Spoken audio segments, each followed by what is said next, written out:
We can wait for a few minutes in order to see if they arrive. So let's take another 5 minutes. You agree?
Acuerdo, tres minutos.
Bueno, creo que las tengo acá, Iván. Para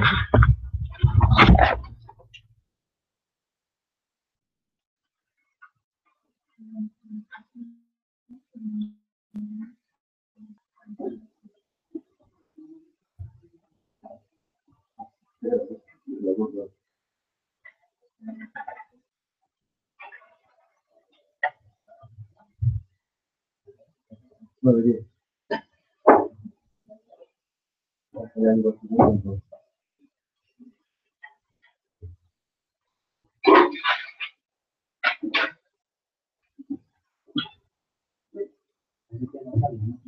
Sí, ahorita digo.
¿Cómo te digo? A ver si es bueno, pero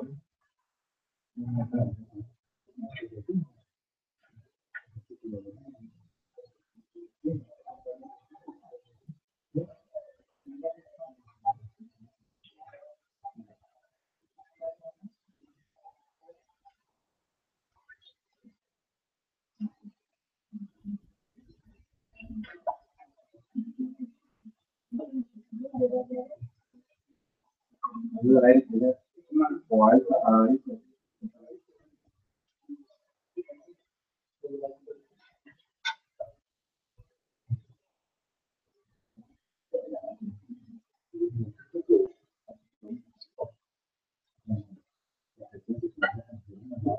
Ya hasta la hora que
Good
morning. Let's get started with this presentation of policy of communication and application. The first talk will be given by Adriana, and it's the title of communication of the design of the microarterial antenna in multilayer breast cancer for the breast cancer treatment. Please welcome Adriana. You have 6 minutes for this presentation and the rest for. Buenos días, les voy a presentar el siguiente tema que es el diseño de optimización.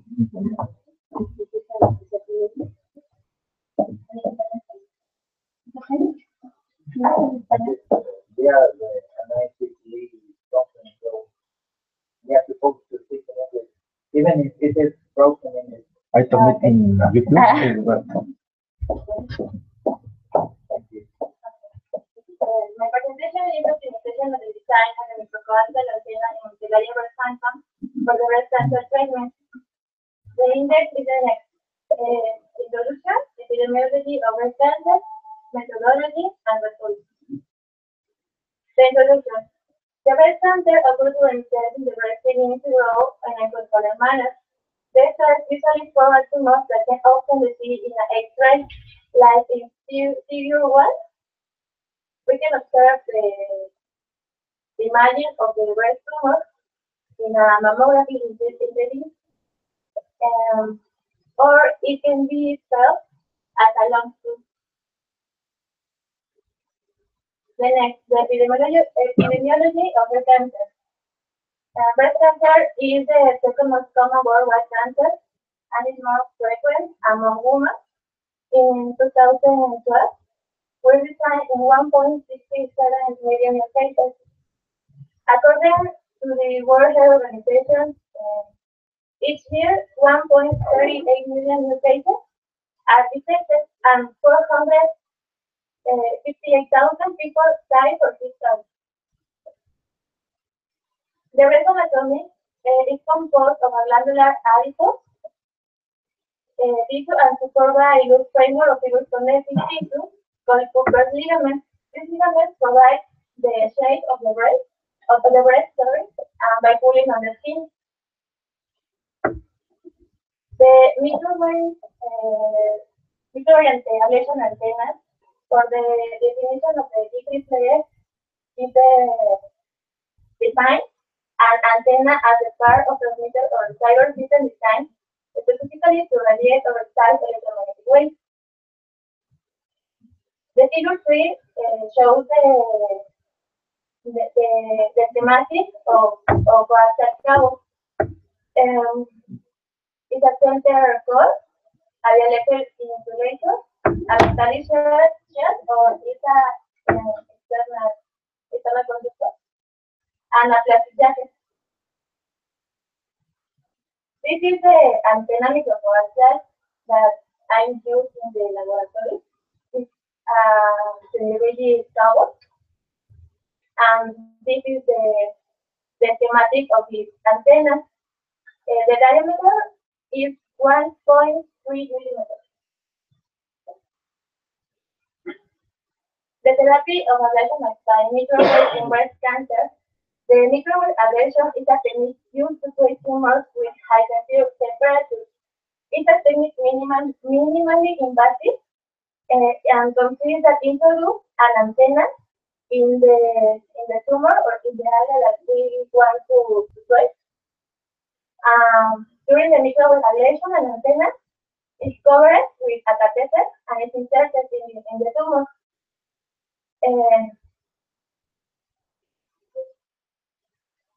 The antenna is powered by microwave at a frequency of 2.45 gigahertz. The objective of this ablation is destroy enter tumor using the heat generated by the absorption of electromagnetic energy. The effect depends on the intensity of the electromagnetic field applied and exposure time. The necrosis tissue is removed with a surgery. The computational model and simulation. I use the electric material properties for simulate my medium and my antenna. I use the conductivity electrical, permittivity relative permittivity, sorry, and relative permeability. The materials that I use is the flow, the copper, the electric material, air, glandular tissue, adipose tissue, and tumor tissue. And I use the thermal properties of the tissue, the glandular, tumor, and adipose tissue with heat capacity, thermal conductivity, and density. And the thermal properties of blood, like a temperature of blood, specific head of blood perfusion rate, and density blood. This is my model. It's a symmetric geometry and conformed by freedom rate. Is the fat tissue, glandular tissue, tumor, the air that surrounded by medium, and the antenna. Then I did a triangular mesh. The size of the elements of the mesh must be selected in the terms that achieving that the solution converts with sufficient accuracy. General elements of the mesh are used from 110 to 1.8 of the effective wavelength. The optimization using sense. The parameters to be modified are the length of the applicator. This is the length. The position of my slot, that is the beginning of the antenna, and the size of my slot. The dimension of my new antenna, my optimization antenna, is the length 80.2 millimeters. My position is 2.5, and the size of the slot is 3 millimeters. The horizontal model. I use a horizontal model for modeling my tissues of my breast. And this is the multilayer phantom of the breast and contains a glandular tissue, a fat tissue, and my tumor is inside of the glandular tissue. The materials of the breast, for the breast phantom, for the fat phantom is corn oil, the ionic water, neutral detergent, and agarose, and the volume is 87.5 milliliters. And the material of the glandular phantom is the ionic water, saccharose, and agarose, and my volume is 87.5 milliliters too. And for the tumor phantom, it contains ethanol, the ionic water, chlorotoluene, and agarose, and my volume is 50 milliliters. And my result is the length of the antenna. I did a parameter parametric sweep applied to the length of my antenna that is moved in 60 to 50, 300 millimeters. This is the wave, I'm sorry, the SWF.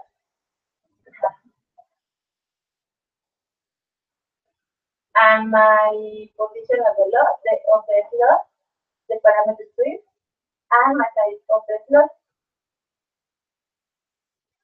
This is the specific absorption rate. We can observe that in both simulation, this is my simulation of one device in the laboratory, and this is my optimization antenna. In both, we can observe that all the energy is radiation in the medium where the tumor is. And this is my temperature pattern. The A is the maximum temperature rating at 4.5 minutes was 86.73 grades for the antenna that I try to optimize. And for my antenna, I write a maximum temperature rating at 2.75 minutes is 86.83 grades. And the mathematical pattern. In my optimization antenna, I obtain a minimum damage in the surrounding tissue, but I cover all my tumors. The area of my optimization is 80 millimeters, 0.6 millimeters. And this is the standard ratio. In my optimization, my standing wave ratio in 2.45 gigahertz was 1.15, and the antenna original was the 3.82 SWR, and this is my experimental validation. I create and validate the results obtained through analysis and simulation performed with model training. It's necessary to thoroughly offset experimental validation in order to predict whether the behavior modeling of computational weight will be similar when therapy is applied in a real way. This is my simulation, and this is my validation in the experimentation. I use a camera flu CI32. My temperature that I write is 75 grades in both. And well, my discussion is that I was decided to design and optimize an application to the multilayer phantom. Phantom includes three tissues: the glandular, fat, and the tumor. The antenna was optimized for the glandular tissue. Do the majority of breast cancer originates in the cell of the tube. Most of the reported computational models are simple geometric systems, so good enough to estimate ablation in sense. These models only include two different tissues, the fat and the tumor. But the breast not only is formed by fat tissue, but also glandular tissue. The variation in the value of SWR varies based on the length of the antenna it depends on the tissue where it will be inserted. This will be depend on the effective wavelength, which is function of the frequency and the relative permittivity of each tissue. And the task is a measure to determine the amount of power you have deployed on the medium.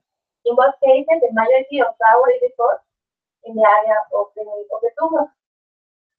In this figure, what is posted, the increase of the temperature was achieved, but in the figure B, the time to reach the temperature of 86.83 grades is faster than the age, causing the pattern of damage to be less, like we can observe in the figure evolving. My area of ablation was 23 millimeters to 22 millimeters in the original antenna, and my optimization, the damage was to 16 millimeters. In the experimental validation, the results obtained are what we expect. The area of damage caused by the ablation is 13.32 millimeters in my simulation that is received, and the experimental part was 35 and 45 millimeters. And my conclusion, con performance parametric fit for the optimization of the antenna using the same, it allows us to obtain area parameters of the antenna design. With the new parameters, a lower SWF value was obtained despite a better coping of achievement. Quantitative comparison is made in the validation experimental. Both heavy stones were measured giving a study similarity of the ablation area. Heavy currents are similar with a drop form with a warmer region in the places near to the slope of the antenna.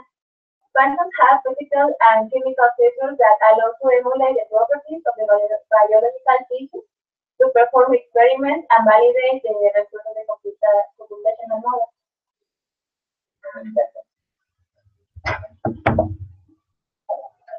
Does anybody want to have any questions?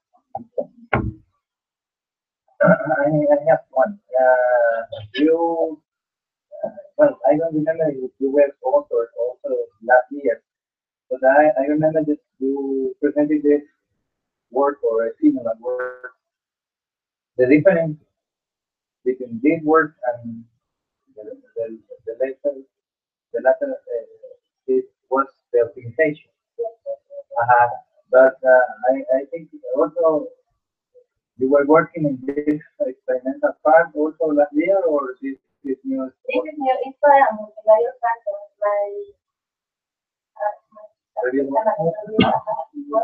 It was 4 people, and this is only 6. The 5, the 2, and the 10. And then these are better results than last year. Well, I have a question. How remember is to use the function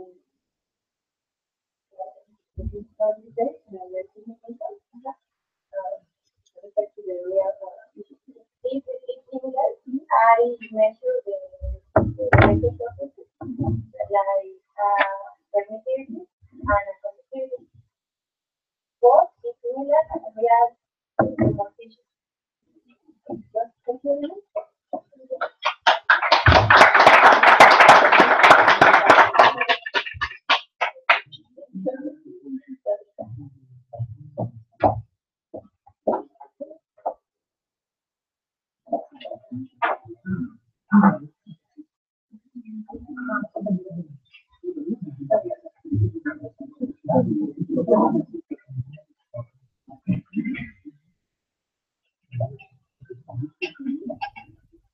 Okay, now let's continue with the next talk. Please welcome Francisco Sanchez. He's about the inspired cognitive models for autonomous behavior applied to obstacles avoidance in global navigation of holodynamic robots in a dynamic environment.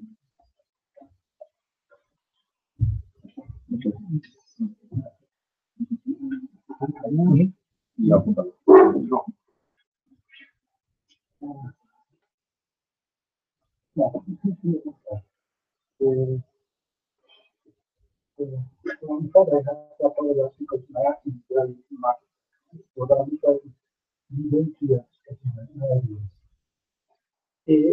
In fact, this work, you will see, is composed of a multidisciplinary idea. You will see that implementation is very easy, but what is important is the main idea of the cognitive model, not implementation. Because the youth that use this work, they criticize the implementation, not the general idea. And I will try to explain the main points of this idea because the problem attached in this application is that just one problem illustrates the power or how powerful could be this cognitive model. I want to have the presentation with a small introduction to show you how this idea was, uh, how this was constructed. I mean, we used to work with robots. We started using autonomous robots. And then we started working with controlled computer science. And finally, we arrived to this knowledge in the actual cognitive model. And then I will explain how we apply this model to a very specific case. But I insist, this is only to illustrate the application, not to give some contributions in all of these areas countries by this model. In fact, I told you, we are working with managed vehicles. Uh, these vehicles are defined with vehicles that are private on board. What is important here is that this kind of vehicles need to have some autonomy because the pilot is not the case. And they don't have all the sensory information to take decisions in the right moment. So what we need to give to this system some autonomy to take decisions or to help the pilot to take decisions. That is the main idea. They are not really autonomous. So they help the pilot to be sure and not to risk the system. The interest is clear because it's commercial. Many people talk about the civil and military application, but in reality, what is important is the relation of service because you must construct systems that are sure for the future and cheaper. In fact, that is the and all the money is here. And also for us, it's a challenging problem that we have to overcome. The problem of autonomy is in fact the process of information. In a general matter, we can say that the problem is to acquire information, to process information, and to generate new information. And in real systems, that's in fact that is the problem. Some of these questions are already answered. But when you apply this to real systems, you find that the solutions are not applicable. I mean, you need to have a fast and proper reaction. Otherwise, you will lose the control of the system. And also, some of these research are made in stricter environment with all the condition control. But what we want is to propose a system that fly in a non-constrained environment. So that is more difficult. Together with this constraint is also that we need to create collaborative robots. So in that case, the other robot became or becomes the environment of the first robot. So the system becomes more and more complicated. To implement this kind of algorithm, we have technical constraints, real technical constraints. We need to have real-time computing. We need to have a non-structured environment. We need a robust and flexible algorithm. We need to have a low computational cost. Using that is the most important part, practical model, because in automatic control, they find a very mathematical model that are very complex, that when you try to solve this in real time, it is impossible. And also to have flexible algorithms that can modify according to the condition of the environment. And what we found are two main approaches to this problem. The first one is computer science, with artificial intelligence or evolving computation or cognitive structure made by blocks. The other is a mathematical approach with complex feedback on sometimes with a heuristic method to get some intelligent control or to get some adaptive control. And what is important here is the neuroscience ideas. They are not trying to emulate the system, or I mean the brain of the people. What they try to do is to explain how it works. And the idea is to take these ideas, implement a new algorithm that can be used in computer science and also mathematical. Uh, and what we find is that we can synthesize the main feature of the cognitive models in the brain with four elements. The first one is the brain is a distributed system. The second one is a parallel. We have a parallel computation. Means your brain don't stop in some region to execute another function. The brain works all the time simultaneously. Uh, Also, what you use to represent the reality is simplified model, not the real reality, but only a qualitative model that gives information about how the environment and how your own system works in the environment. And the fourth is the closed loop controller. I mean, we have a lot of closed loop tasks and to control our presence in the environment to confirm or to verify if the task is always done. I mean, these are different kinds of closed loop controllers. And then that is the proposal. The four main functions of the biological system, in this case of the brain. The first one is the representation of the system and the environment. The second one is the way to find the solution. The third characteristic is the execution of the movement. And the fourth is the supervision and monitoring. If you can see this forecast, these are made in the brain in different regions. For example, representation system is imagination, but the voluntary part of the execution of tasks is in the cortex of the brain. This is the frontal part of the brain, and the frontal is in the cerebellum, and also is distributed all around the neuromuscular system. The supervision monitoring is made by tissue of that or by the senses in general. So this is in fact the proposal to emulate this this action in only three blocks. These blocks we call them the mind, the reason, and the action. And we connect all the three blocks by two blocks and for monitoring. And the action that they realize is the mind is a simple representation of the robot and its environment.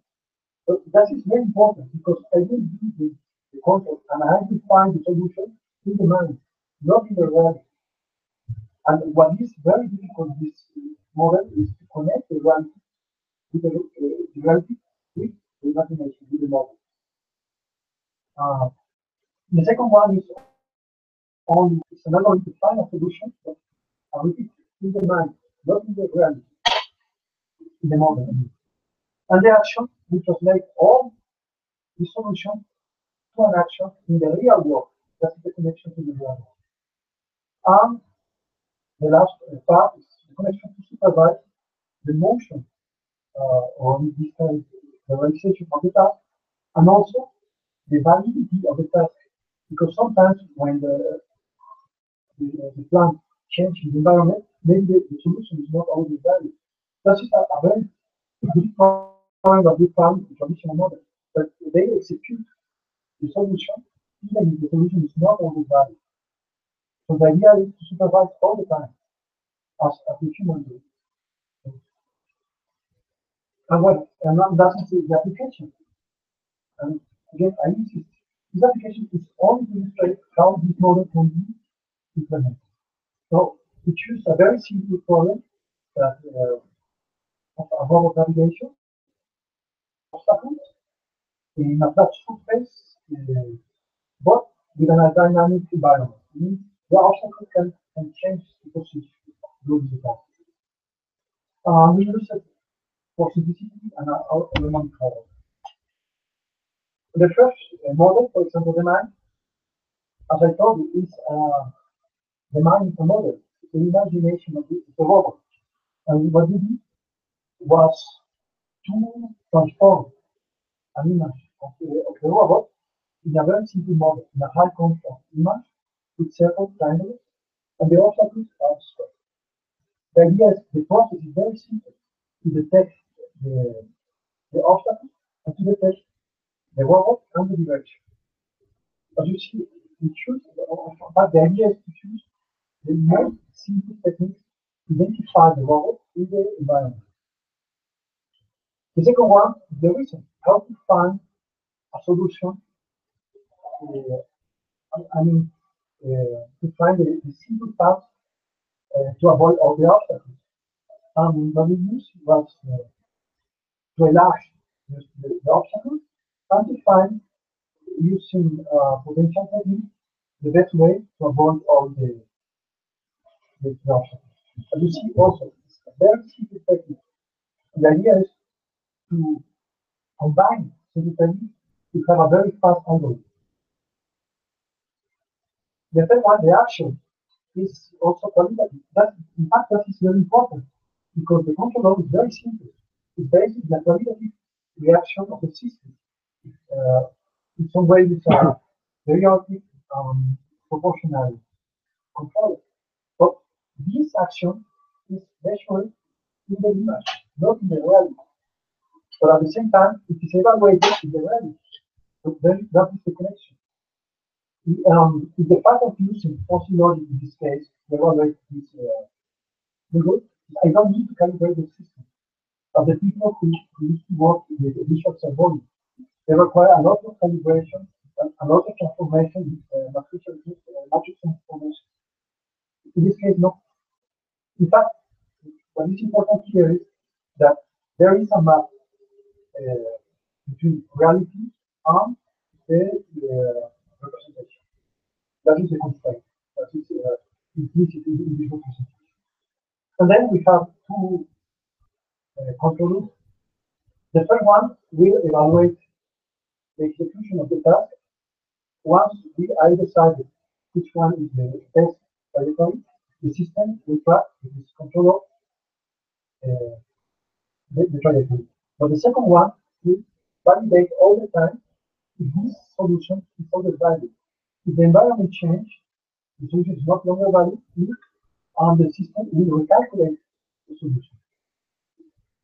For example, these are all examples to illustrate the approach. This is the representation. The method requires to enlarge the obstacle to consider the robot as a particle, the collision, and then found the trajectory, and then using the controller, the force controller, to continue to follow the trajectory. And the second, also is for illustrate what we did in the middle of the task, we closed uh, the path of the system. And the system detects in this path that there is no longer, it is not longer valid the solution. So the system stops. And they continue to recalculate all the possible solutions. And when the system finds again a solution, they continue to describe or to execute the task. So you see, it's a very simple example. But this technique has been used in more complex systems. In fact, this is using a global positioning system.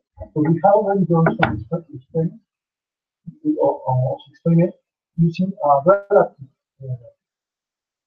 positional system. I mean, the robot has the camera inside the robot, and they try to locate other robots to collaborate with them. And the model works very well. This is 3D reporting. Well, as a final comment, what I propose here is a cognitive model. As you see, the model in some way imitate or emulate the human brain with distributed specialized. Uh, the parallel is going simultaneously, and the representation with simplified model, qualitative model. And what we do is the general task in cognitive model, acquire information, process information, and create new information. Uh, the functional blocks are, well, we define them as mind, reason, and action. Every block is, in fact, a program which is running in the same machine in a parallel way. Um, as I told you, this is executed simultaneously in a parallel way. Uh, but what is important is to keep the low cost, the computational cost on the real time characteristics. We have simple models, simple methods, and a continuous updating of the environment and the system. The idea of this system is to apply this to autonomous navigation.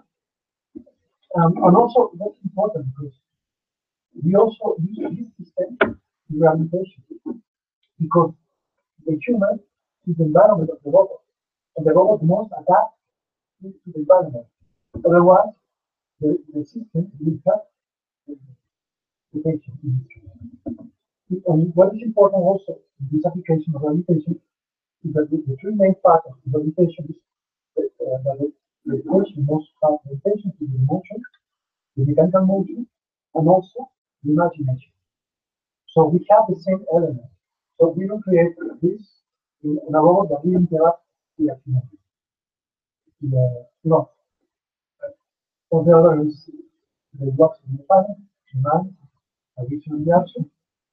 Even I described it just to illustrate how to implement this algorithm uh, with the problem of global navigation of our own product.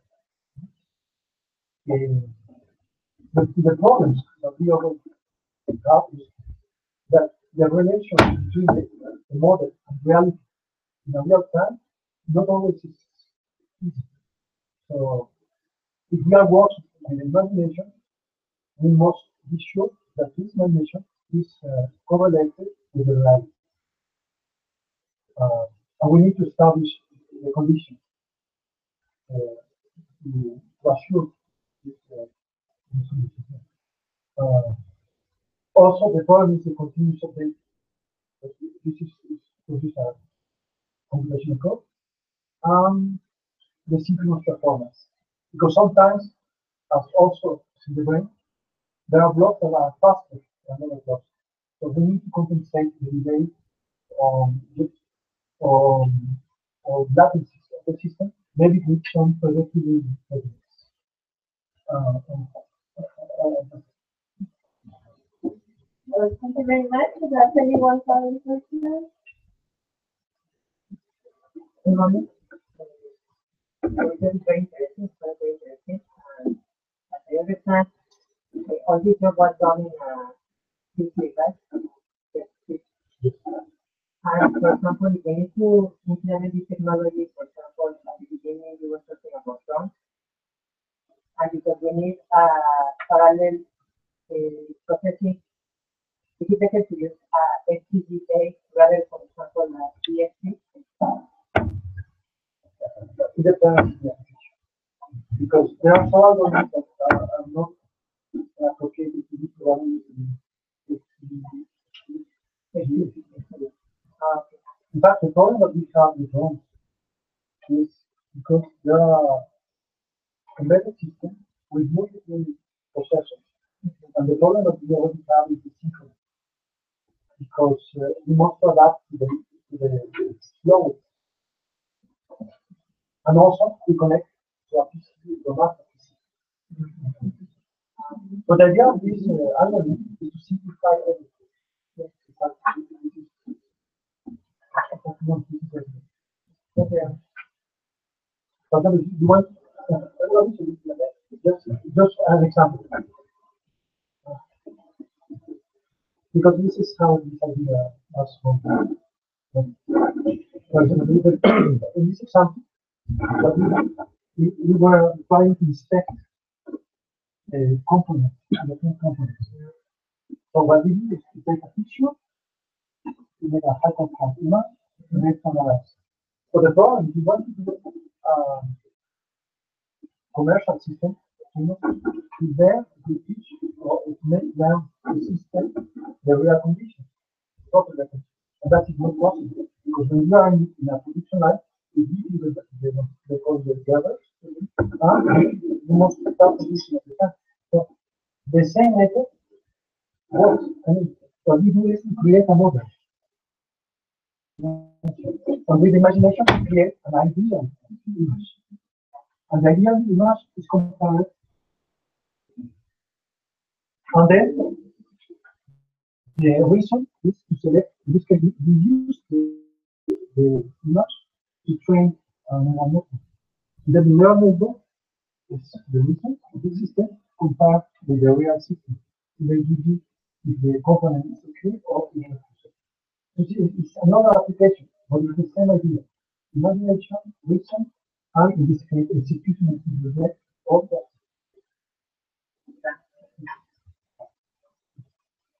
Have you applied this idea in the external area? Well, no controlled environment. Yeah. In fact, as I told you, we made already an application can identify another robot with some facility, also using this algorithm. But we have not used it in drones, for example, because they are very delicate. I mean, the wind flow, they are very sensitive. So this will be the next step. For the moment, we are working with Control area. yes, not only a control area geometrically illumination. No. As I told you, when we put the camera in the robot, we are right to identify the other robots without confusion with shadows or light. So we think that this can work. Also, the simplified model is great because we don't, if they found an obstacle, they represented this obstacle in the imagination, not like a chair or like a table, not like a cylinder. And they try to identify the person to avoid this obstacle. But there is an evolutionary method that is continually uh, recovering the solution. So, and the system works, everything, all the components working fine. Yeah. But when we work in the external areas, maybe we need more sensors to detect all the external sources of the perturbation. The idea here, and you know, that is very interesting too, because it's really connected with metaphysical ideas. I mean, you must the world, you start doing you respect to the sense of the have. Otherwise, it's impossible. Because the problem is that we want that the robot with only one camera represent the world of this system of the city world, and that is impossible.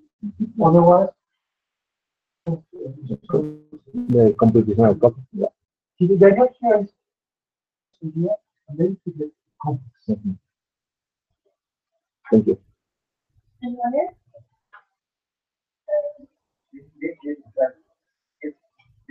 Actually, this is not an algorithm. It is more a defined process. And in each step, you apply a lot of algorithm in each step. I mean, You're right. In fact, that is my English expression. What is it? The algorithm, for example, is the reason. This is the algorithm. But otherwise, this is only an instruction. defined process, yeah. To put all the elements together. No, I mean, well, if you look at automatic control and people in automatic control, so far you find more or less the same step. In fact, this is not I always can, because when I start with this problem, was with this model. When you start with, for example, this is an escalator, you can model using only the concept. Constraint is no. So the problem is, when we interact, well, in this case, we introduce the dynamic of the system, and then when you interact with the living environment, the equation is closed. I mean, from 3 phase to 15 phase. And when this environment is flexible, it's almost impossible to have a real time answer.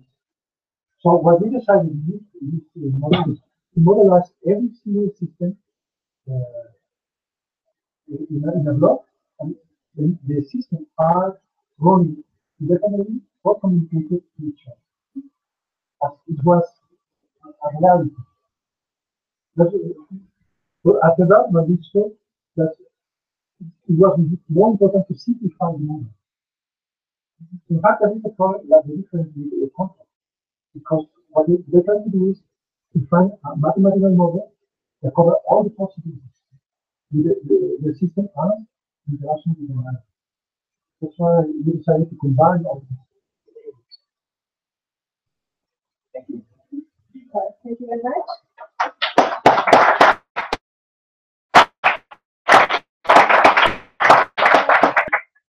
Already here with the word that simple flexibility.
The next speaker is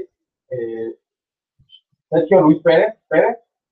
The name of this title is Simple for Effective Mathematic Algorithm for the Multidimensional Assignment Problem. Thank you. Thank you. Good morning. Thank you for my talk. So I'm going to talk about analytic algorithm for this problem. This is an analytic hash problem. So I'm going to start first with the assignment problem. The assignment problem is a classical problem known for optimization, which consists of assigning n persons to n tasks. Considering that the cost of each relation between each person and each task is variable. The goal is to find an assignment of minimum cost. So imagine that we have a basic graph. Imagine that we have one way to represent this problem by having a bipartite graph, and imagine that we have a set of vertices called x and a set of vertices called y. And well, obviously we have some edges here, but imagine that we have something like a complete bipartite graph, which is all the relations, and we have a lot of costs. No? So the idea is to find an assignment and minimum cost, which in this case is denoted by the solid black line. No? So well, this is an example of this problem. And well, the multidimensional assignment problem is just a extended version of the assignment problem and consists of assigning n elements both from n disjoint sets of size 2h. Well, obviously this is just for generalization. No? Obviously we can have a different number of vertices from each set, but we just need to add some many vertices in order to balance all the sets, and that's it. No? And in this case, the goal is to find an assignment of minimum cost. So this problem was going to be an empty hat problem for three or more dimensions with any number of vertices from this dimension. And an example was here I didn't got, but imagine that in this case, one, well, this was a way to, but at the end, these are not two edges. This is an hyperedge. Imagine in this case that we have multi-parted hypergraph, and we have hyperedges that are relating the vertices from each set. So in this case, all these lines, blue lines, is just one relation between the set, this vertex, this vertex, and this vertex. And one possible assignment here is denoted by the solid black lines. Obviously, you can imagine all the possible relations. There are a lot, but I just put a few ideas here. Well, so in order to have an idea, an example of this, imagine that we have an example with three dimensions and four vertices by each dimension. And imagine that these are the names of the vertices from each set, x1, x2, and x3. And in this case, the number of hyperedges is n to the s, well, in all the cases, but in this specific case, we have 4 to the 2. As an example, let's say that the weights for this example, just to have an idea of where we are going, but it's not always this way. Let's define the weights as the product of the corresponding indices from each element from each set. So just to halfway have an example, imagine that the cost of these hyperedges are related to the product of these indices. No? So we have a total of 64 hyperedges. Because, well, try to manage this. And an example, this case, is that a valid assignment for this problem can be this. This is a feasible assignment. No? It's not the optimum. I'm going to show that in the next slide. And imagine that, well, in this case, we have this combination. This is very easy to see a feasible instance of this because we just have permutations on each row, on each column, sorry. So you can see that we cannot have, in this case, well, I didn't mention that, it's something that we need to accomplish. We cannot have the same vertex at each column more than one time. No? So this is one example. So in this, for this toy example, for this something, we have this code. No? So this is just a feasible assignment. No? Well, let's see what we can have. Some families of instances that we can have for this problem, we can have more. So these are just some examples. First is the most, maybe the naive instance, is the random, no? In which we can assign a value between some range, between some intervals A and B, no?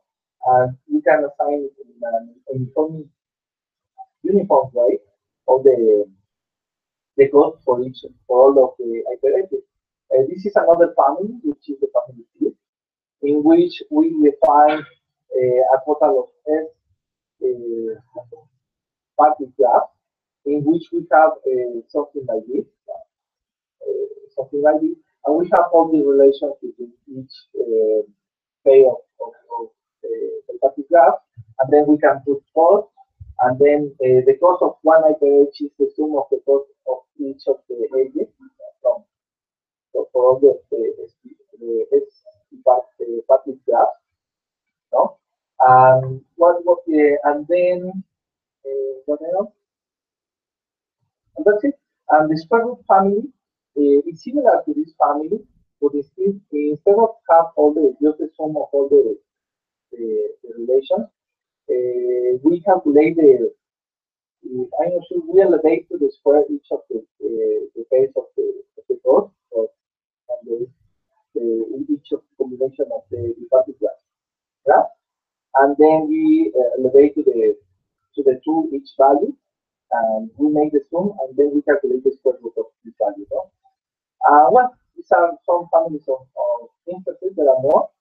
Well, these are the families which we use to compare our work against state-of-the-art algorithms for this problem. So we consider the template provided by Putin and Karapetian in 2011 with the problem size for with 4 dimensions and this number of vertices by each dimension, with 5 dimensions and with 6 dimensions at this number of vertices for each dimension. So, let's talk about kind of the reason for this one. One kind of the most powerful local search for this problem are called the dimension-wise variation heuristics. These heuristics were proposed in 2006 by Jan and Lin, no? Both for the problem in 3 dimensions.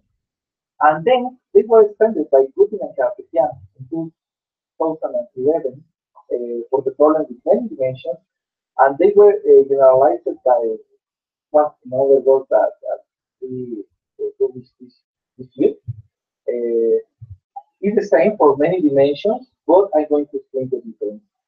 The difference is that, in general, GDH finds a local optimum under a feasible solution for a sub by applying a reduction to a TAP such that we are reducing to 2 dimensions or lower than. The difference between the work provided by Putin and Karapetian is that they were reducing just to 2 dimensions. And we find that, in fact, we just need to reduce to any value lower than n. No? And obviously, in this case, you need to solve that reduction with a method algorithm. No? In order to find a local optimum for that solution. So the reduction should be solved through a method algorithm. In the case when we reduce the 2 dimensions, I didn't mention that, but in fact, the assignment problem, it can be solved in polynomial time for algorithms which complexity is about 10 to the 3, more or less, depending on the algorithm that you are using. In fact, the Galian method, which is the most known algorithm to solve this problem, has approximately this complexity. Wow. An iteration of this heuristic considers all the combinations of reduction, which are 2 to the n, and it has the total complexity of one iteration of this algorithm, no? Where S is the number of dimensions. No? Obviously, if you have a lot of dimensions, it's crazy. No? The higher number of dimensions that have been used in the papers are like 6 or at most 8. No? And maybe if you are considering 8, there are a lot of 8 vertices by this dimension because this is the, yeah. And CAP is NP half? Yes, it can be NP half, but in fact, well, not in this work, but in other works, we implemented for small instances of this problem an exact solution by using Groby, which is an optimizer of the software to solve this kind of problem. And the reduced parameter T, yeah, should be equal to 2 or can be 2 or bigger than can be bigger than 2, both should be lower than S. If not, you don't have if you arrive to add an instance of 3 yeah, AP, you just can't reduce to 2 dimensions. Okay, so just for that's why is that we are considering dimensions rather than 3, no? In order to be able to reduce to 2 or 3, or if we have 5 dimensions to 2, 3, or 4.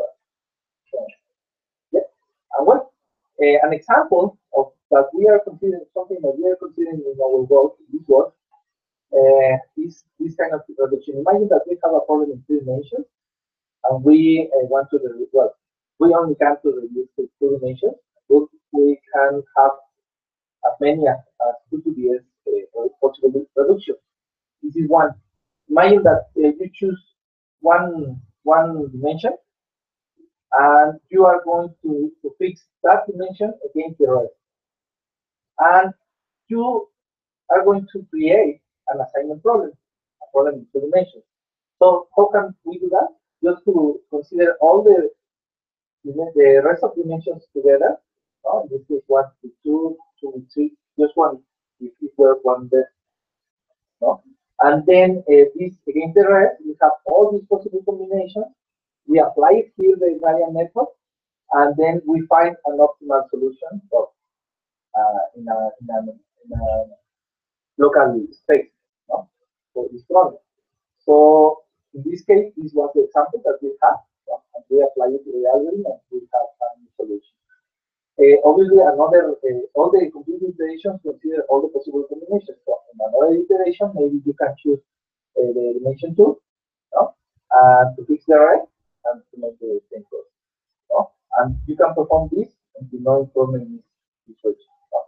Okay. And well, this is an example of the widgets that we use in our magnetic algorithm. So as you know, maybe a magnetic algorithm is a genetic algorithm combined with a local search, which the local search was already presented. Within it, Ankar Pekian in 2011 developed a magnetic algorithm combined with a TV2. No? The algorithm that we proposed was very, how can I say, not very complex. No? As an architecture, very, very complex. And we asked for the specific implementation because we couldn't replicate the results. So it was the idea. So they don't provide us I don't know why, the implementation.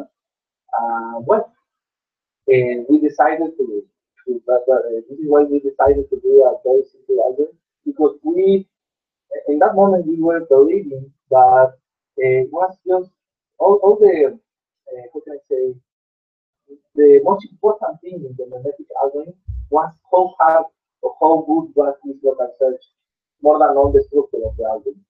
So we decided to implement a very simple algorithm, magnetic algorithm, with a very basic structure in order to show that. So for the genetic representation, as I was showing, we were considering just a set of permutations as a fitness function, just a sum of the both of the areas of the physical solutions that we have in our individuals. For the selection function, we were just considering some classical selection functions, maybe some of you might know, like the deterministic selection function, the tournament, and the bullet well. For crossover operators, the partially not crossover, the cycles of crossover, and I don't remember the OS was, I don't remember what the order crossover. For mutation operator, we were considering just two very simple mutations, swapping mutation and inversion mutation, but these were created by us. The swapping mutation consists in that you take one of the sets of the columns and you invert to that. You have a new solution. And the inversion mutation is that you take again two vertices, but now you invert all the vertices in that one now. And that's it. It's very simple. Well, this is what the result that we got. For the random family, we are not showing the results because this is the easiest family that we found. In fact, in another work that we developed, we found that for the DB3, the random family can be solved, and at least for the size of instances that we tested, can be solved, can found the optimal solution. No? And for these cases, the click and the square families are the most difficult families. And these were the results. Here I'm showing the relative solution error. I mean, for some of the instances that we were considering, which I mentioned here, we know the optimal solutions. Why? Because, as I mentioned, we have an exact algorithm that can solve small instances of this problem. In fact, that algorithm can solve in an exact way for this, for S4 and 20, for S5 and 15, For the rest of the instances, You have 3 minutes to conclude. okay, thank you. We are considering the best known solution that were provided in other works that were found in our work. So, considering that, we are showing in this table the relative solution error. The relative solution error is the percentage told you are far away from the optimal solution, well, or the best known solution. So, here we can see that, well, for the family, this version of the magnetic combined with this version of the 2D dimensional validation heuristic define this relative solution error, and for the other family is finding this, and well, these are the results that we found. And well, this is the final table, the final result. This is or this was the state of the art algorithm for this problem, which is the result of this problem. And they found their reported results after 20 times of 300 seconds were not one, which we found, we obtained two. And for these other set of instances was for two, and those was for two. And these this is other algorithm from which we get to create the SMA. This algorithm was designed just for 3 dimensions. We extended for more dimensions, and well, we obtained these results, and this is our idea. So, well, conclusions and future work. We propose a new SMA, which is competitive against the best magnetic algorithm for math. The evaluation of our SMA in combination with other DBAs, we believe that we need to do that as a future work, because we believe that we even can improve our results. And it is expected that the use of better local sizes increases considerably the effectiveness of the SMA, and other work that we can do explore a parallel version of our SMA, because at the end, a magnetic algorithm can be implemented in a parallel version. So that's it. Thank you. We have only time for one question. Is there any question?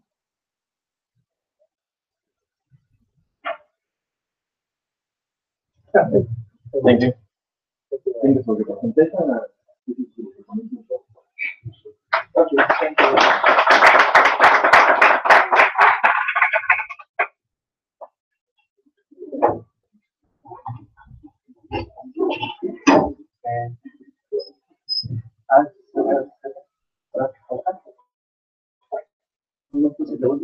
No planteé preguntas para mí. Pero, ¿qué haces búsqueda local? ¿Cuál es el criterio de electricidad cercanía? Pues ahora sí, dependiendo de la reducción. O sea, si se reduce a 2 dimensiones, ahí pues te estás agarrando un tamaño de vecindario tan grande como un factorial, porque es el tamaño de búsqueda del problema en 2 dimensiones. Entonces, depende de ese es el tamaño del espacio de búsqueda, y depende de las dimensiones que estés agarrando. Porque cada combinación te da un espacio de búsqueda diferente. Y cuando reduces solamente a un problema de 4 dimensiones a 3 dimensiones, ahí pues es n factorial al cuadrado. Our next speaker is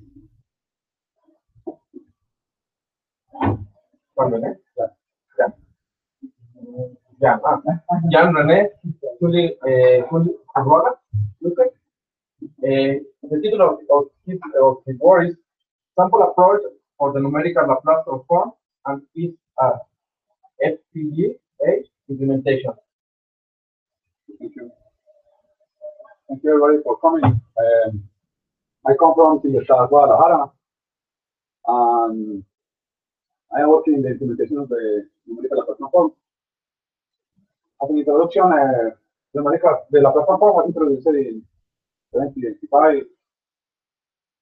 This is really used in engineering because it used to reduce ordinary differential equations to algebraic equations. Numeric implementation is using in nuclear magnetic resonance, in new material graphene studies, data signal imaging processing, and many others. In our research group in Fingertap, we are using the numerical abstraction form for solving high accuracy electromagnetic transits. In the numerical abstraction form, we can set the accuracy of the algorithm, so we can say very high accuracy implementation. And the FPGA implementation then to real-time simulation, because in FPGA we can have very fast simulation. So the numerical abstraction form is given by these two equations. This is the numerical the abstraction form and the inverse abstraction form. So to implement this equation, we have to truncate. The infinite, we have to truncate. For truncation, we apply a window function, because if we use a rectangular function only truncate, we obtain this error. So if we apply a smooth function, we can reduce this error. Then we have to discretize this function. They are continuous discretize. So for discretizing, we have to ways. Regular bilateral or unilateral, or bilateral and regular unilateral. Discretization means that we have to take samples in frequency domain. The bilateral discretization takes samples of both sides of the spectrum. When we work with real functions, the spectrum is symmetry, symmetry. So we have samples of the negative frequency and the positive frequency. And the implementation is given by this equation. And for the difference between odd and conventional is that in the odd unilateral, we don't take into account the zero frequency. And in the unilateral counterpart, it's similar. We know that the function has everything and symmetry, so we only take one side of the spectrum and take the similar. In the conventional, we take the zero frequency, and in the odd sampling, we don't take it total, the zero frequency. And these are the formulas. And we can see the formulas are based on the FFT algorithm, the Fourier transform algorithm, and with other functions and other variables. This is the window, this is the input, this is the FFT, and this is the damping. This is known as the damping factor. So for the implementation, we have to implement basically the operations. First, we have to implement the window function. This is the equation for window functions. These are cosine. So this is most function. We use our rectangular. We have this error. And then we have to implement the multiplication and the FFT algorithm in the CDA. And finally, we only have to times this value with this constant. This is the value for the constant. So basically, in the diagram, we have this process. We have an input, then we have to apply a window function.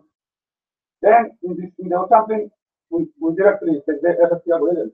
In the regular sampling, we have zero frequency. So we have to divide the zero frequency by 2, and the other frequency doesn't need to divide by 2.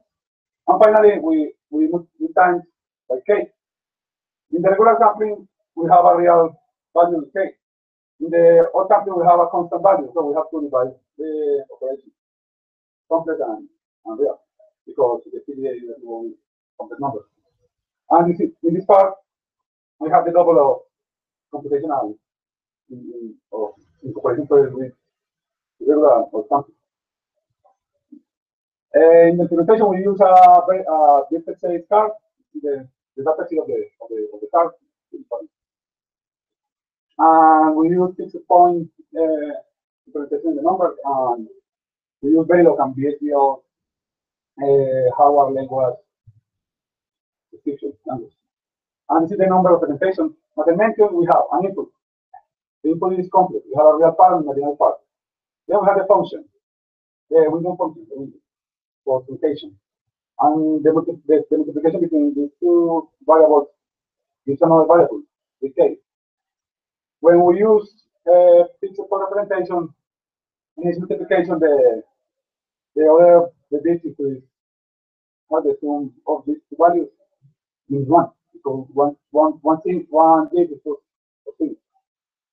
Then we have the EFT algorithm, the state constant, and the output. With output, we have a total of this type of bits. This is one of the big constraints of the implementation because K is a exponential. So as the sample increases, the exponential increase, and you have to use a lower amount of bits to represent this value. For implementation, we first implement FFT algorithm. It is really studied in the references. So we use a implemented FFT algorithm, and similar with the window. It's a cosine function. So we use a Corby algorithm. The Corby algorithm is used to calculate trigonometric function on CDAs. And finally, we have to join all the stages. We have the K constant, the window function, the input, as memory, and the FFT algorithm. And this is all the instances joined in the main function. And we have our there, a clock enable, and clock signals, and we have the output. This is the output. There is another control output to the implementation. And the result. For serial implementation, we use a unitary step. In the frequency domain, a unitary step is 1 divided S. So we have a 1 divided S and applying a PDA, the inverse molecular transform. And these are the results. These are the results in conventional unilateral, and this is the odd unilateral. We only implement the unilateral because they are more accurate.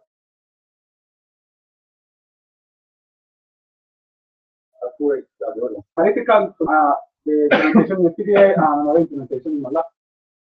We have error 10 divided to -2. So only the clear fractional bit is 1. The other bits are calculated. And we can perform all the operation in 224 clock cycles. So if you use a 33 MHz clock, you can perform all the computation in 7 microseconds. So it is a good point for real-time simulation because in electromagnetic transient we use time steps in order to detect it. Finally, in conclusion, the field implementation first is very useful to measure the computational cost of a process. If we want to measure the computational cost of one algorithm, the PDA is the computational cost. The PDA implementation are attractive for real-time simulation. And in electromagnetic transient, the real-time simulation, the PDA is new. The PDA implementation are new in the PDA implementations are new in real-time simulation because in the past they were made with TNA, transient node analyzer, but the PDA is a new technology that has been used in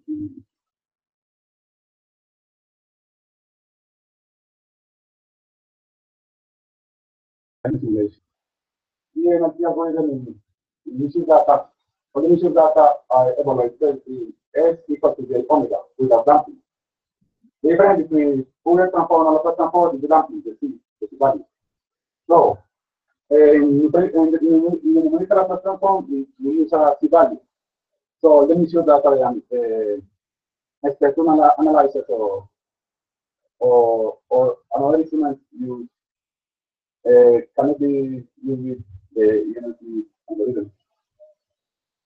And in terms of accuracy, all the implementations, all the sampling,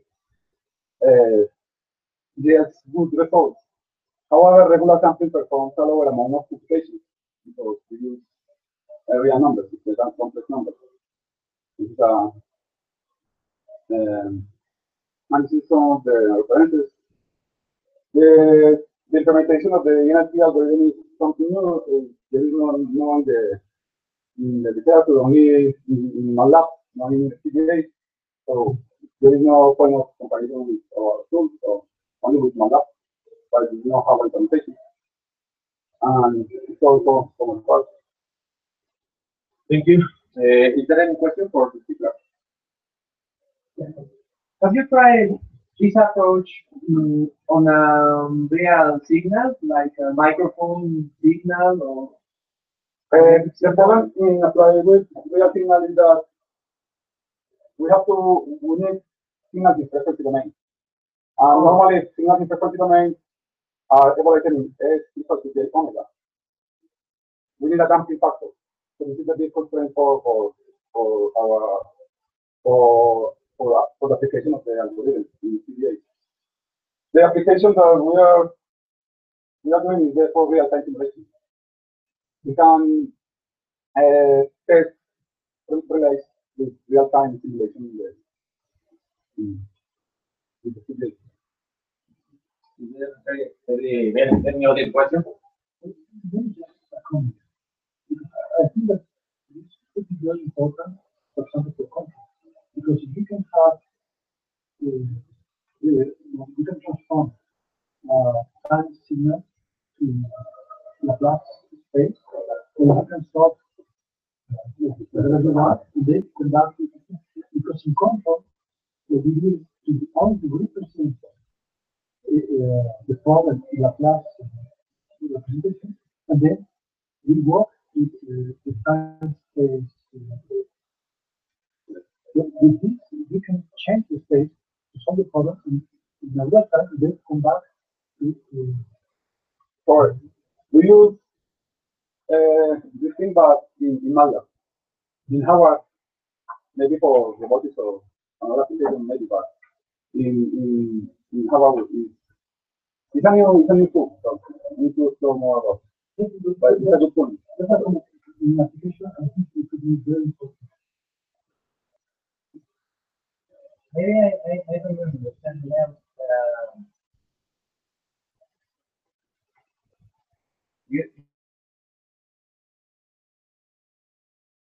You can create with MATLAB, but MATLAB is itself in the computer with a processor. So, in terms of how fast it or how fast it is, Okay.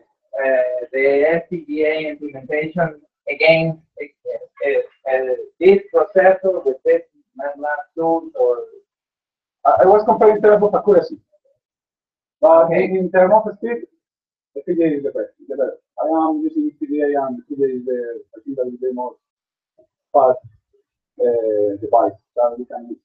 I want if you use FPGA and PC normal and FPGA is the fastest. well, this is a good point to make to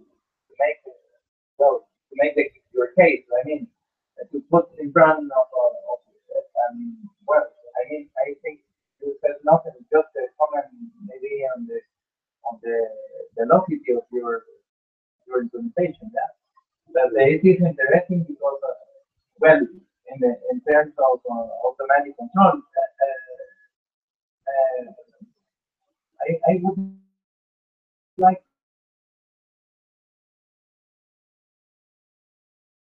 to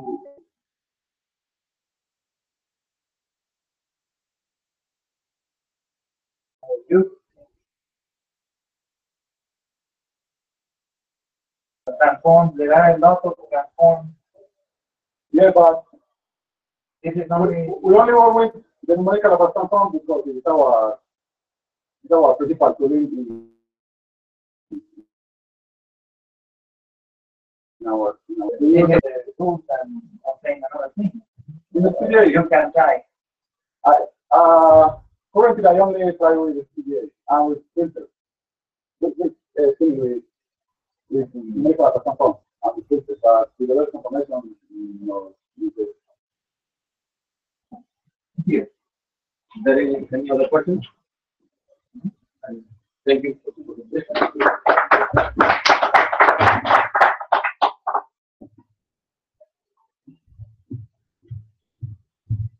Our last speaker for this session is Samuel Omar Tobias Alanis, with his work, Automatic Construction of the Complete Architecture of a Radial Basis Function Network using Differential Evolution. Please. I'm going to expose you my article entitled Automatic Construction of the Complete Architecture of a Ready Base Execution Network Using Differential Evolution. Well, Ready Base Execution Network is a kind of artificial neural network. Has a fixed three-layer architecture and just three layers, which has been used in classification tasks. Input layer resides and distributes pattern data to the hidden layer. Hidden layer is activated with radio-based execution network, commonly Gaussian function, with centers and radius. An output layer performs a linear combination of the responses of the hidden nodes and radius of the network. The responses of the hidden layer is no linear because the function of each node in the hidden layer is a Gaussian function. In the development of classification systems, there are five stages. The stage of data acquisition is dependent on the domain of problem. Depending on the kind of classification problem, we need to use some sensors, some special sensors to take the data. So in the future generation, we need to use statistical and mathematical techniques to generate the vectors with this data of the input. And in the feature selection, we need to extract the features that we type to the classifier to to to obtain more a higher performance. In the classifier design, we need to set some parameters to again maximize the classification performance. And the last one is the system evaluation.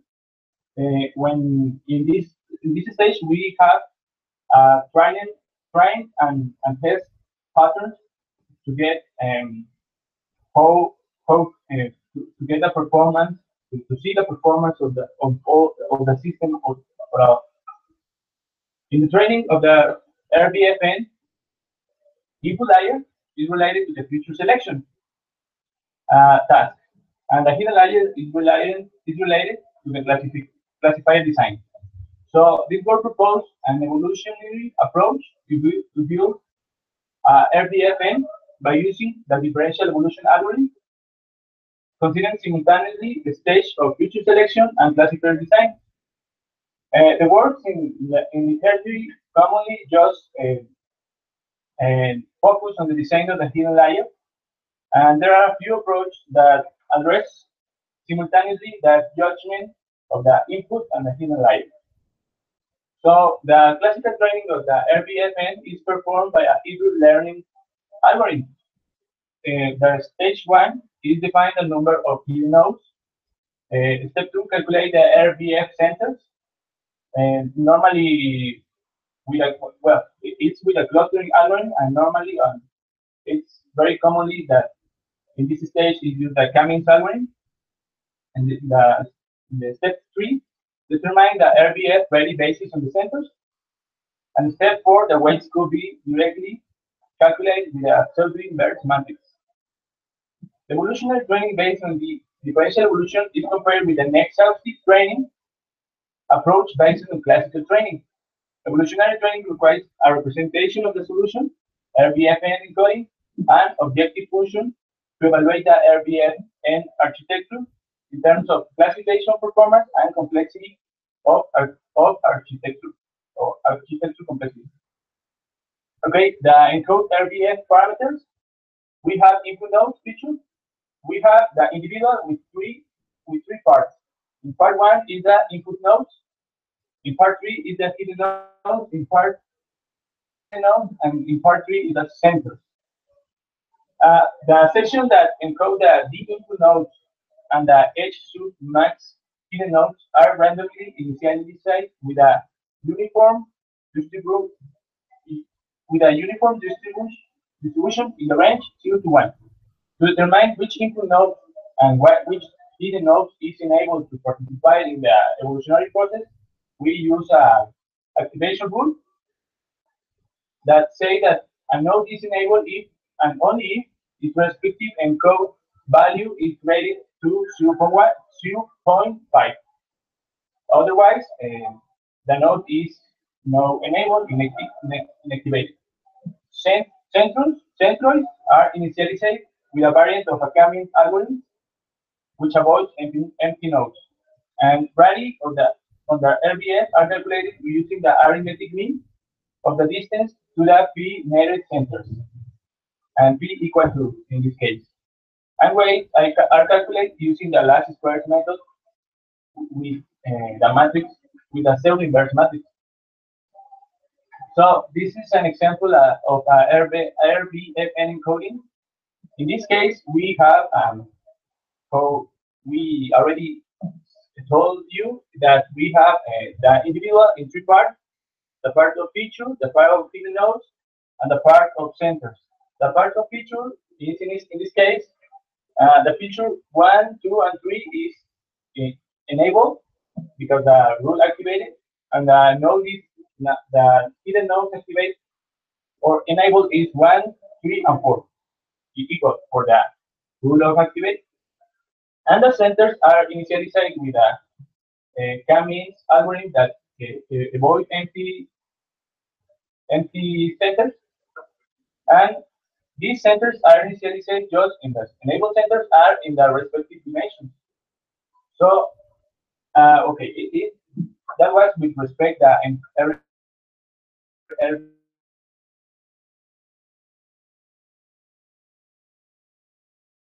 for each layer of the architecture of the RDFN.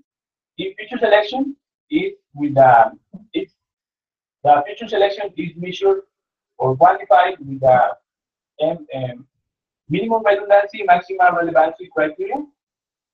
In this criteria use two indexes: the point area correlation that quantifies the relevance that has some variable with respect the variable of the target, and the Pearson correlation coefficient that quantifies the redundancy of each pair of attributes of features.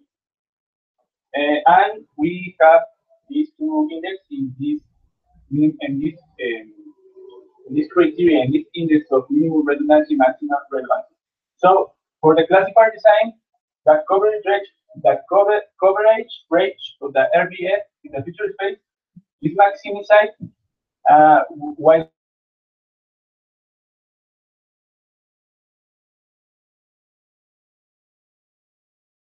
the number of hidden nodes is this index. We have again two index. One is coverage rate. The coverage rate is an index that quantifies the correct distribution of the centers in the feature space. Hidden node and the hidden node quantifies if of penal side some architecture if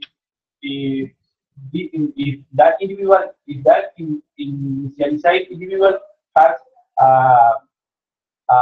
for example a number near of H sub max nodes, and this hidden node index is a good one if the complexity or if the architecture of the RBFN has a few centers. So and the classification performance is maximized, which is related to outlier, and this is measured with a multi-class matrix correlation coefficient that use the multi-class confusion matrix that quantifies how diagonally is that matrix, and some data set that we use for the experimental part is a data set with represent a multi-class problem.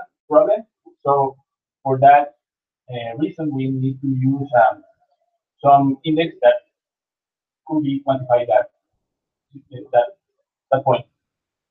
So for that, the proposed objective function is a mean of the three criteria. So the fx is in the range 0 to 1, and aptitude value closed unity indicates that the solution has a set of attributes and in the input layer with high MR value, a high efficiency, and a good classification performance. So this approach was compared with the exhaustive training of the RBN based on the classical training that evaluate all the feature selection combination with all the hidden nodes and generate a landscape. In this landscape, we can obtain exhaustive form, the best architecture of the RDFN. In this example, we have a landscape of a fitness landscape with architecture to evaluate the best architecture to evaluate the seeds data set with an aptitude value of 0.775. So with table 1 summarize the data set using experimentation. For each data set, we use 31 experiments were performed using both training approaches. The mutation strategies using differential evolution algorithm with variant parameters were one being best one and current to best. In relation to the other variant, the current to best was used, and with both then with external archive and without external archive, a population of 100 individuals and 1,000 generations were used. With respect to statistical analysis, we use analysis of a variance, multi-comparative analysis of variance with a p-value 0.05 to estimate the statistically significance between the approach proposed and the approach with the exhaustive training algorithm. So we use 10 different data sets. Table 2 summarize the values of the mean and standard deviation of experiment results corresponding to the classification performance. Column 1 is the main just data set used. Column 2 is the results of the exhaustive method. And column 3 at the last column is the results of different mutation strategies. So in this case, we see that okay, in both is the best solution with each experiment, with each data set, and symbols denote plus statistically superior, statistically equal, and minus statistically inferior with respect to the exhaustive method. Yes. So with a p-value of 0.25. Now, in this case, we see that in some experiments, the exhaustive method has best results, but in other, the evolutionary methods, we have the best results. In the case of in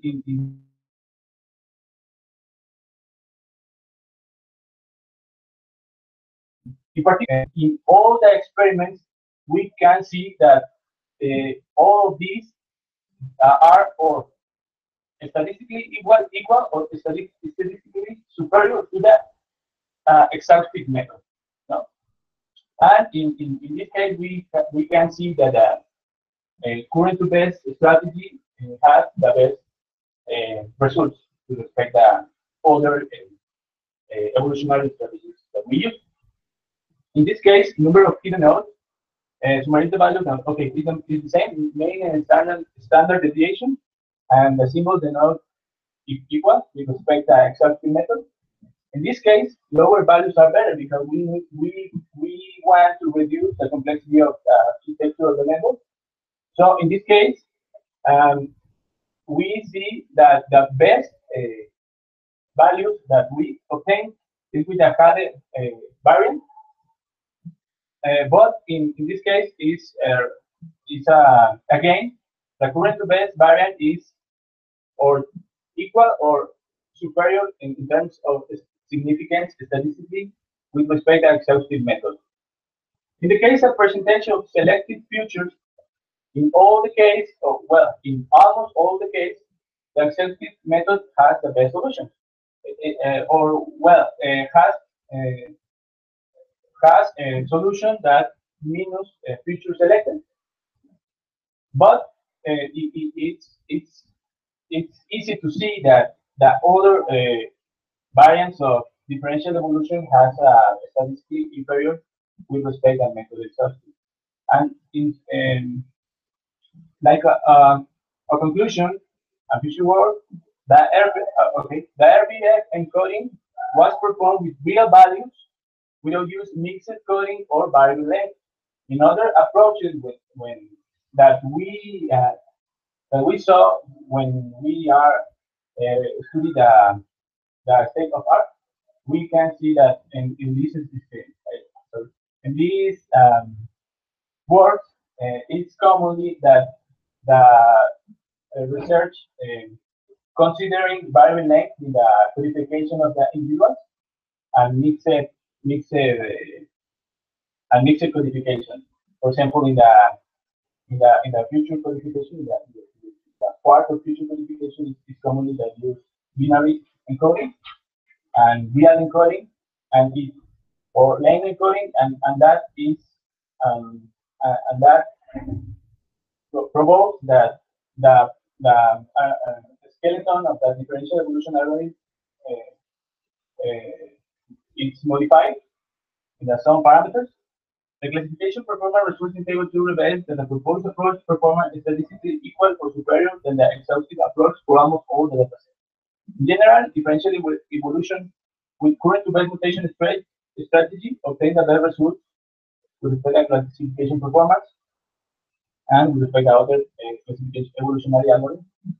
And results 3 table shows that some evolutionary algorithms select a smaller number of nodes in the hidden layer. In general, the exhaustive method produce solution with less percentage of input characteristics as shown in table 4, but that is not something negative for the evolutionary approaches because these algorithms use the features that they consider necessary to maximize the classification performance.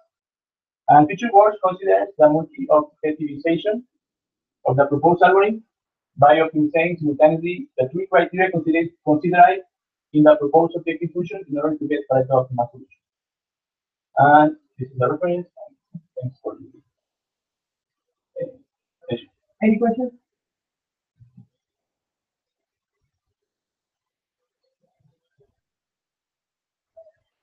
You mentioned that you use pseudo inverse matrix for solving. Do you use ACD decomposition for solving the pseudo inverse? Now we use some pseudo inverse calculate directly.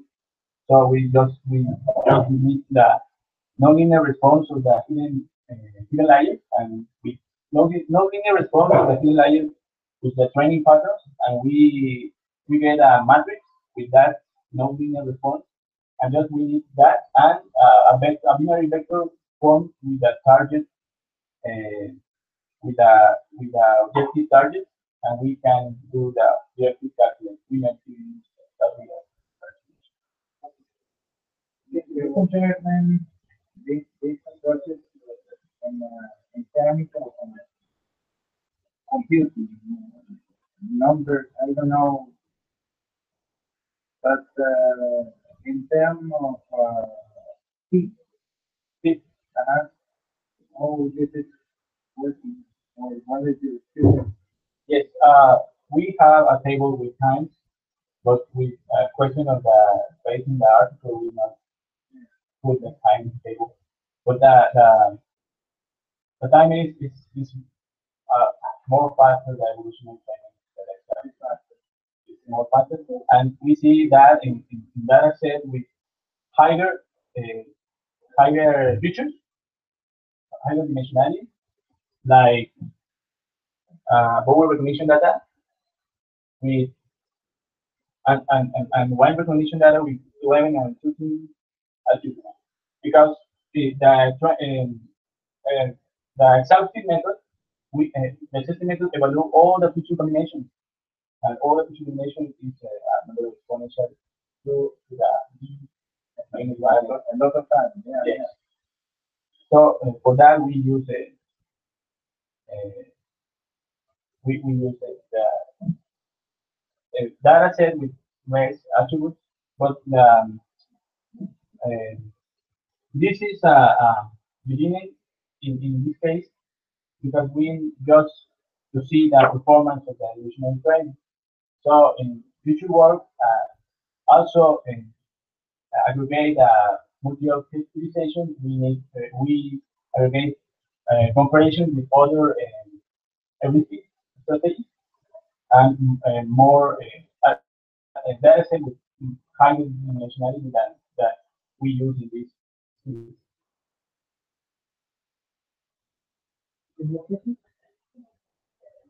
Thank you very much. Now a recognition for this.